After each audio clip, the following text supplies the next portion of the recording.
கரண்ட தொட்டா சாதாரண மனுஷனுக்கு தான் ஷாக் அடிக்கும்.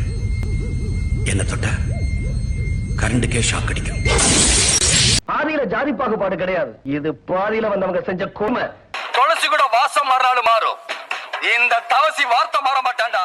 மனுஷங்களை பொறுத்த வரைக்கும் மனசு இருக்கான்னு பார்க்கணுமே தவிர ராசி இருக்கான்னு பார்க்க கூடாது. சில கதவுகள் தட்டினாலே திறக்கும், ஆனா பல கதவுகள் உடைச்சாதான் திறக்கும். ஒதுக்கப்பட்டவனா ஓ சோத்துக்கு நட்ட நெல்லு குடிக்கிற தண்ணி எவன் பார்த்து கொடுத்தது தெரியுமா? அவன் ஊரு பேரு ஏனா எதுன்னு. மனுஷனுக்கு மனுஷன் அண்டி பழப்பம்யா. எல்லாரும் ஒண்ணுதானே. எங்க ஜாதிக்காரங்களை மேல கொண்டு வரப்போறேன் மேல போட்டு பேசுறீங்களே. உங்க ஜாதியில பண வசதி இல்லாம படிக்க வசதி இல்லாம எத்தனை ஏழை மாணவர் இருக்காங்க.